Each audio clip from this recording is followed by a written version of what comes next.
Good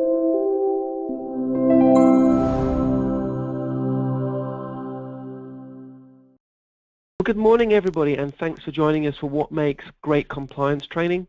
We are joined by Gary Collins from BNP Paribas, who is somebody that we've really wanted to interview for the past few months. Gary is unique in that he holds a senior learning role with BNP Paribas in the compliance department, but has also previously served as a chief compliance officer as a business unit within GE Capital. And then interesting, before that, I know, Gary, you were also with the Department of Justice and have held the position of National Chair of the American Bar Association for the White Collar Crime Committee. So I think for us, that mix of learning expertise and real hands-on practicing legal should make for a great discussion. And we also have Matt Plass, who is the Chief Learning Officer of Interactive Services. The session today is going to run around about 30 minutes. We will allow Q&A, so if you have any questions, just pop them on and we will feed questions to Matt and Gary at the end. And in terms of the structure, Matt is going to walk us through some things that we've been seeing in terms of how has the role of a compliance officer changed in 2016, and what does that mean for us as learning professionals. And then from there, we're going to turn it over to a Q&A and give Gary an opportunity to share around some of the initiatives that he's been working on and his personal opinion as to what makes effective compliance training. So with that, I will hand over to yourself, Matt, and let you kick us off. Thank you, Mark. So my name is Matt Plass. I'm the Chief Learning Officer with Interactive Services, and I know that you will have joined the webinar to hear from Gary Collins, and we'll get to that as soon as we can. I did want to spend just a few minutes maybe positioning the conversation with some of the things that we've been thinking about over the past few weeks. So you've probably heard the expression, the medium is the message. And when we talk about compliance training, we often focus fully on the message when perhaps we should be thinking a little bit more about how the medium is perceived. And what I mean by that is when we're putting out training and we're working out how we're going to communicate our compliance imperatives, we should be thinking about how people see compliance as a whole, because the medium is the message, and how compliance is perceived within the organization will affect how people receive the content that we put out to them. So I think if we have this summarized on the next slide, we're really saying that if you want to create effective compliance training, you really need to understand how your compliance office is perceived within the organization, and then, if necessary, perhaps gently challenge that perception. Because if the perception of the compliance office is amenable to people taking in new information, then that training is going to be so much more effective. Now, we actually asked, first of all, why we think this is important. And this was a statistic from a recent PwC report that we thought very interesting. Less than 33% of compliance officers were involved in setting corporate strategy in 2015. Now, for some people on the line, that may not be surprising at all. For others, perhaps it will be. But it certainly shows that the majority of organizations are not bringing compliance into the strategy design decision-making process. And some could argue that that's an absolute necessity that they do, and others might argue that it isn't. But I do think it's significant, particularly as we are seeing the role of the compliance officer changing over time. And if we wanted to summarize what that change looks like, it might be the journey from being corporate policemen towards being something a little closer to being a champion of ethical conduct within the organization. So we spoke to several people within the industry, and we asked them how they see the role of the compliance officer is changing. We received several nuanced answers, but I'm going to focus on what we consider to be 2 or 3 of the key roles that we drew out of the conversations that we had.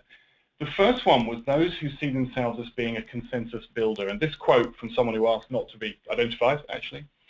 But I think it illustrates very well this idea of the consensus builder. So the move away from policemen, it's actually more of an influencer, less of an instructor. And it's about preempting potential misconduct and areas of risk before they occur. And it means also understanding that the organization needs to be bound by a common purpose, and that means articulating that purpose and then delivering that message. So the consensus builder understands that not all the power they need to achieve their goals is actually within their gift. They're going to have to influence people. So it's almost a political role to some extent. The second concept that came out of the conversations we had was the Chief Compliance Officer or the Compliance Office as the business partner. And Felice Batlan, who's the director at the Chicago-Kent College of Law, gave us this quote, which we thought was interesting. The empowered CCO enjoys the backing of the highest executives to run a well-resourced office that promotes a culture of deterrence towards regulatory violation. They are forming, and this is the important part, a vast partnership with the rest of the firm. And when you form a partnership with any organization, internally or externally, they need to understand your value proposition. They have to understand the value that you bring to the relationship in order to feel like a valued partner. So we thought that was another interesting perspective on the changing role of the CCO. The third group was around the creative marketer. So some compliance officers we spoke to articulated their role as being essentially the business of marketing the concepts around building a culture of compliance within their organization. And of course, we're talking beyond the formal training that has to occur each year. We put these images on the because one company that we know does a particularly good job of this is the company Progressive. And you probably recognize Flo is the character from these adverts. They play not just in the US, but all across Europe. They've been phenomenally popular. And they actually use internal resource by the compliance team within Progressive to push out Progressive's compliance messages. And if you've seen the adverts, you'll know they're quirky, they're fun, they have a slightly left field take on a typical insurance advert, and that's exactly what the compliance team did within Progressive to try and get that message across. It was creative marketing. They set up booths in the corridors and the halls of the organization, home office, and they invited people to step in for 1 minute or 2 minutes of unusual messaging around compliance, and it was very effective. They also use Flow for their internal videos. So I suppose it's about marketing, but it's also about understanding what your assets are and being ready and in a position to use those assets internally as well as externally. And then finally, the role that perhaps has caused people most confusion and possibly most nervousness is this idea that you have to become some kind of armchair behavioral psychologist. And this is really around moving, and we see this with many of our clients at the moment, moving away from the compliance policy dictating the content of the training towards a more principles-based decision-making model for managing risk. And as you move to that more principles-based decision-making model, where you ask people to make a decision not based on an endless rule book, but based on some core principles around how you make an ethical and risk-sensitive decision, you really need to understand how people make decisions in the first place. You have to understand how your associates approach risk and the best way to guide their behavior. If you're not able to give them a 400-page rule book, then at least you can influence the way they approach decision-making. So to some extent, you do need to understand that decision-making process. So when we look at those four roles together, we realize that the role of the Chief Compliance Officer is extraordinarily complex. And I think if you ask 10 compliance officers, they'll give you 10 different answers. But certainly this idea of building consensus, of being a business partner and articulating your value as a business partner to the organization, of being a creative marketer, and also perhaps of being to some extent an armchair behavioral psychologist is all part of what makes the modern role. And just to illustrate this, we have a slide I think Neil's going to bring up now around all the things that go into that armchair behavioral psychology, understanding first of all how to communicate with people and how they communicate, all the right brain stuff, the attention to detail, the risk assessment capabilities. This is around understanding the rules as they exist and have been articulated, and knowing exactly where to go and where to find the policies you need and where to get the support you need. It's all the black and white stuff, which is still core and fundamental to compliance training.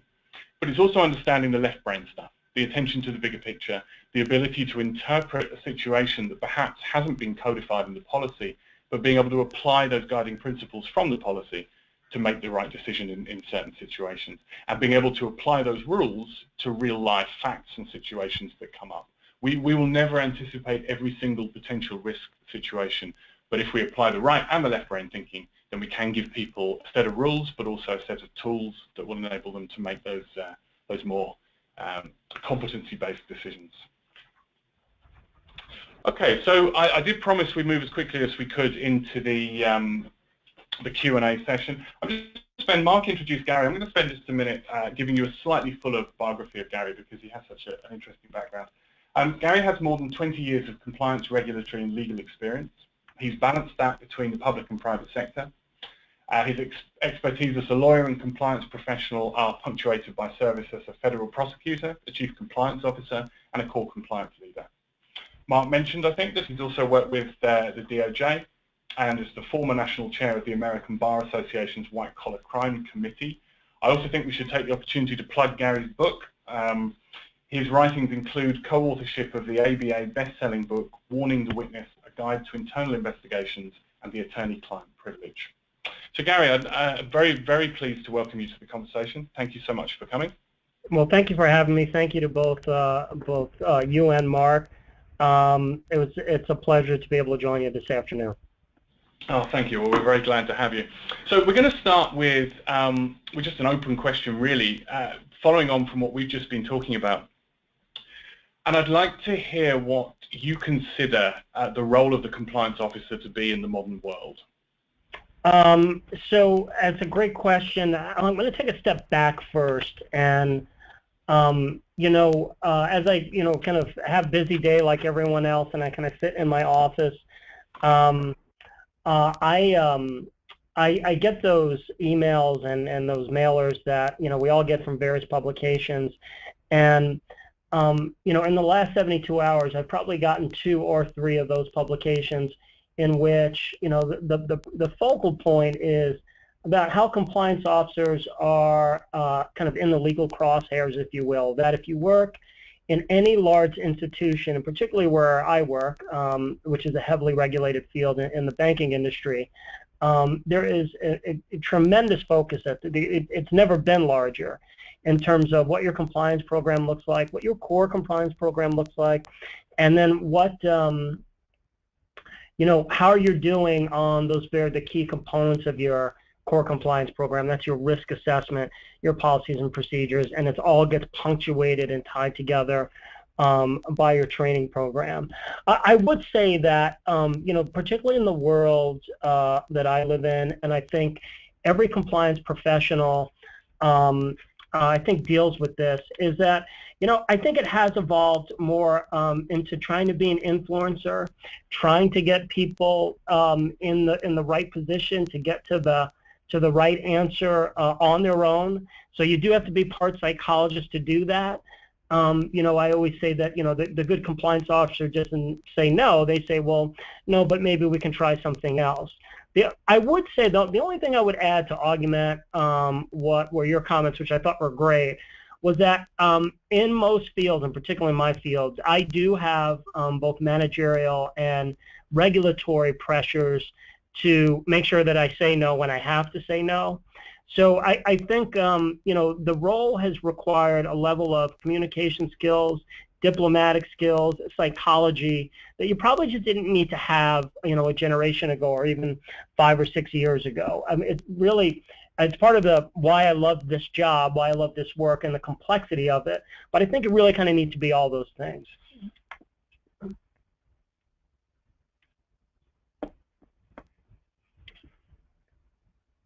Sorry, Matt, you're on mute there, I'm afraid.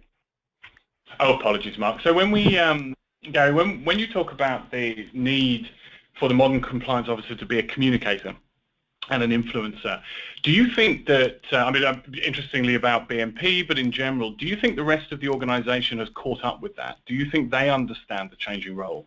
Yeah, I think they have. Yeah, well, a couple of things. First, I'm providing my personal opinions today, not those of the firm.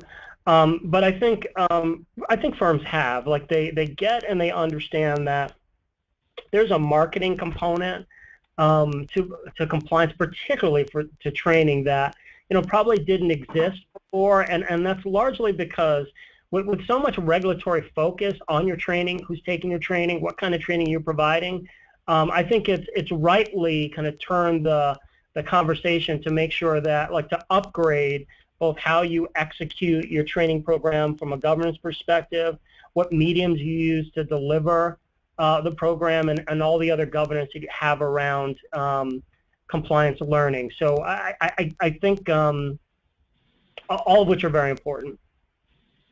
Yeah, okay, thank you. So, I mean, you mentioned compliance training programs. I suppose it's a broad question, but what do you think people, and I'll define what I mean by people in a moment, people expect from a modern compliance training program? And when I say people, I suppose I mean, well, there's the regulator, there's the audience, there's the organization, and then there's yourself and the people who work with you as well. So there's all those different stakeholders.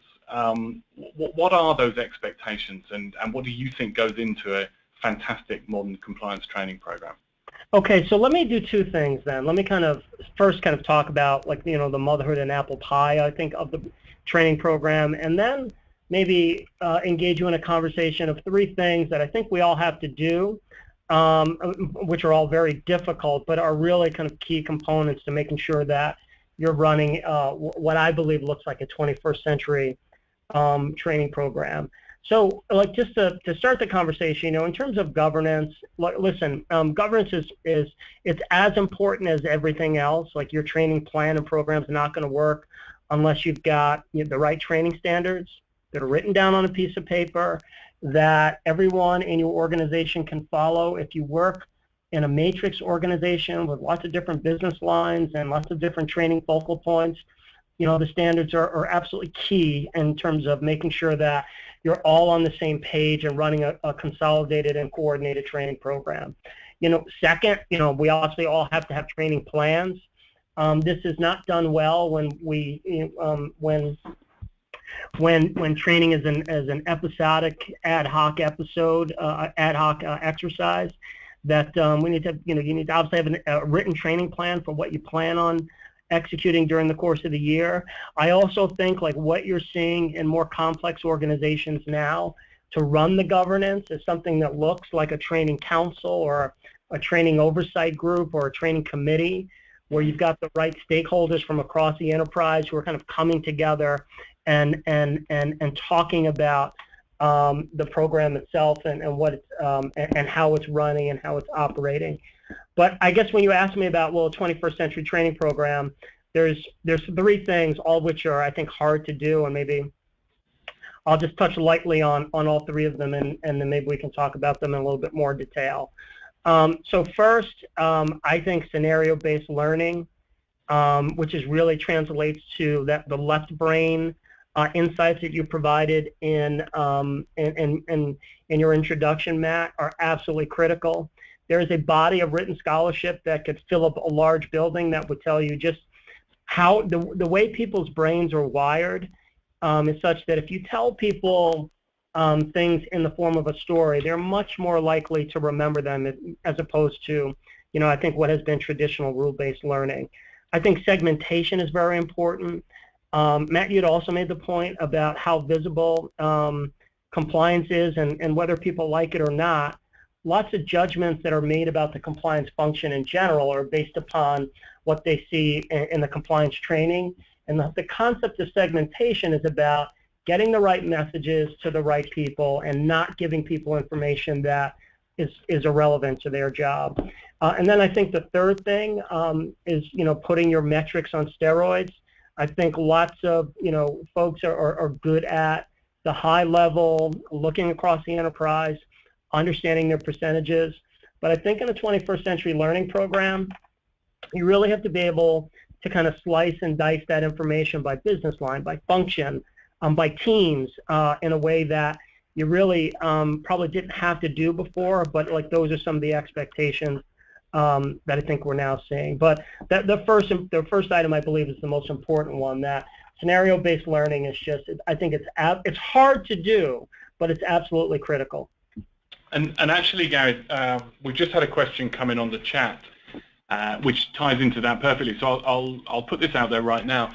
Someone is asking, how do you approach creating a course with scenarios that can work across the different areas of the bank and that would apply and resonate with the learners across the different areas of the bank? Because, of course, there are only so many versions of a course you can create for the different audiences.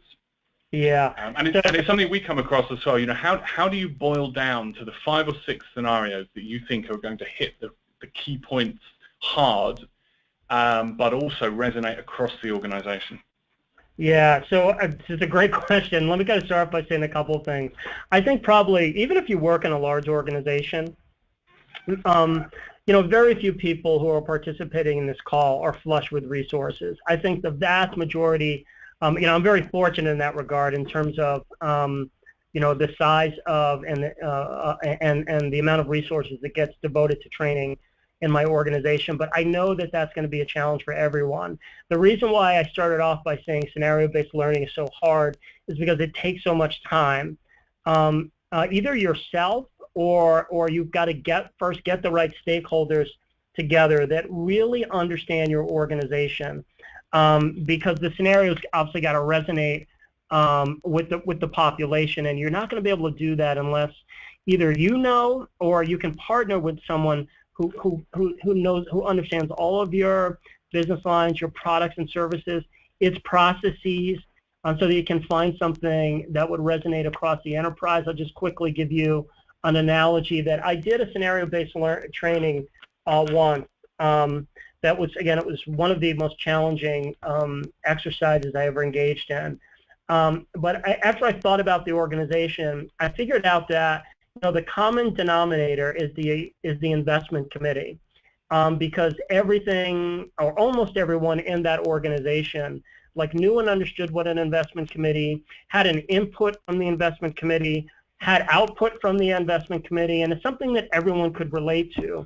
So what I did was I set the scenario inside of the investment committee, and I made it look like an investment committee that a person might see in the organization. And it had a CEO, and it had a CFO, and a chief compliance officer, and actually several compliance personnel, and it had a deal team that was pitching the deal.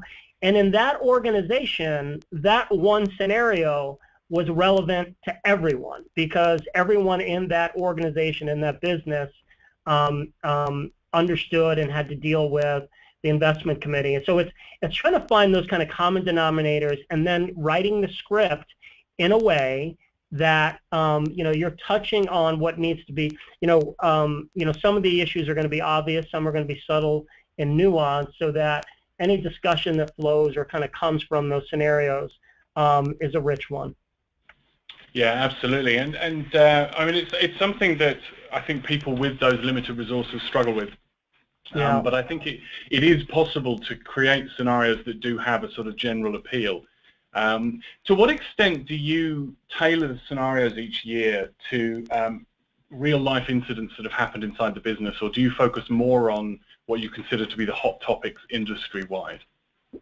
Boy, that's a great question. So I'd say a couple things. First, in my personal view, I think all of your training is going to be more effective. It will resonate with a larger population if it's loosely based on facts and things that have happened internally, or things that kind of are close to the flame, if you will, close to your firm or close to your company. Now, that also becomes challenging because sometimes, as an organization, we're dealing with things that are sensitive and they're confidential, and they're not ripe for, they're not always ripe for training. But I mean, if you, to the extent that you can find things that happen in your organization, I feel very strongly that that will be the most effective scenario. The second most effective, I think, is something that's been that's ripped from the headlines, something that's so famous or infamous that almost everyone would immediately recognize it. I mean, I think that works also, but then the challenge there is making sure that you're tailoring the scenario so that it's relevant to your business, your company, and its operations. And then thirdly, if you're just kind of coming up with, again, it's a good scenario, but it's really not tied closely to maybe something that may have happened in your organization or something that people have read about in the newspapers. It's still qualitatively and quantitatively better than trying to execute rule-based learning, but it's probably the least most effective of the three. Yeah, I agree. At the very least, you get people thinking, don't you? Yeah, any kind of scenario is good, but I just, again, Matt, you had started off, and I know you and I are partnered on some projects now. You started off by saying, well, how can I come up with 5 or 6 scenarios for my organization? I think that's, just my initial reaction is that might be ambitious depending on the size of your teams. And, maybe if you were just trying to come up with 2 or 3 really good scenarios that people, excuse me, could sink their teeth in and that are relevant to them, you're probably better off. Yeah, okay. I think that's probably a good way to go. So move on to the last sort of area of topic of conversation, which is around the culture piece. And obviously there's increased focus on how do you drive and build culture, which is around obviously regulating behavior to some extent. And obviously, you know, culture has been described as what people do when nobody's looking. So it's the behaviors you would like people to exhibit when they're not being judged, they're not being assessed, they're not being observed. That means you can relax into feeling that people are taking a sensible approach to risk inside the organization. So I suppose my last question for today is really around how you go about driving that culture, creating and then maintaining that culture of compliance in an organization. Listen, another great question. Let me one more time just kind of take a step back and say that it's been fascinating to me, particularly the industry in which I work, how just a short period of time ago, like 3 to 5 years ago, the regulatory focus seemed to be exclusively on the rules, and they wanted to know and understand how we were training on the rules. And it almost seems that overnight that changed, and the regulatory focus became on culture. Like, what are you doing to drive the right culture in your organization? And if you think about it, it probably makes sense. As a compliance professional, I seriously doubt that anyone's ever walked up to you and said, hey, I think somebody violated section 4.3.2 and the risk coverage policy, right? That's not what happens. What happens is, you know, somebody hears something or they see something and they feel like it puts them in a gray area, and they want to raise it. And that's really kind of about culture. So in terms of the training, how you know, like leveraging your training to drive a culture, a world-class culture, I talk about 2 or 3 things. First, you know, you're always, when you're talking about culture, it's, you know, focused on leadership engagement and making sure that your leaders are helping you deliver the message whenever and wherever possible. In terms of like online training, you know, one kind of very simple thing to do is, you know, open up your module with a recent statement or declaration by either your CEO or your chief compliance officer. That's always kind of much more effective, and making sure that the message is coming from them. The second one, I think, is it's a little bit harder to do, but I think good organizations in their training, they're using their training to shine a light on their problems. So it's kind of related to what we were talking about before, where when you're trying to come up with, okay, like, how do I engage folks? Like, how do I find a scenario that's going to resonate with people? You know, to drive the kind of culture that you want is, you know, if your training program can really be something that's shining the light on the problem. It's saying, like, this unfortunate incident occurred in our organization. It's unfortunate that it happened, but we're going to learn from it. We're going to use our training program to teach you about it. You know, in terms of driving culture, you know, I can't think of a better way to be leveraging your compliance program. And then the third thing I would just say, kind of generally, you know, in terms of culture and kind of driving the right culture, to the extent that, you know, your training program is also like a training and awareness program, and you're doing micro-messages and not just, you know, 30 or 40 or 50-minute modules, to the extent that you can reward people and publicize that, it's kind of part of the marketing of compliance, of people who have raised their hand, and maybe it's just a pithy, you know, ad campaign or poster campaign about people who, you know, have saw something and they said something and were safer because of it. You know, those are a couple things that can really, I think, really help drive the right culture in an organization. Yeah, and I think we've spoken before about the issues around the term whistleblower and the concept of whistleblower, and how dangerous it is to an organization that wants a culture in which people feel relaxed about putting up their hand. I think I think, you know, when we had that conversation, I think neither one of us is crazy about the phrase whistleblower. I think in some organizations they call it open reporting, which I think is much more kind of neutral. But the concept is the same. Yeah, and moving to a culture where everyone. I like what you said about just rewarding or being seen to reward people who raise a hand because they think there might be something wrong, and rewarding them when they do that if it's discovered that there was nothing wrong. So Sure. better to raise your hand and be told that actually everything's fine than to ignore something and then find out later that it wasn't. Yeah, and your training, remember, your training program is unique because it's one of the few things that you do in the organization that there's flexibility. Like if you're creative and you're kind of thinking out of the box and you're in an organization where you can communicate and your organization accepts you trying something maybe that's a little different, it can be an exceptionally effective platform to do all these things. Yeah, fantastic. Well, Gary, we've got at least one question I was going to ask, which has come in.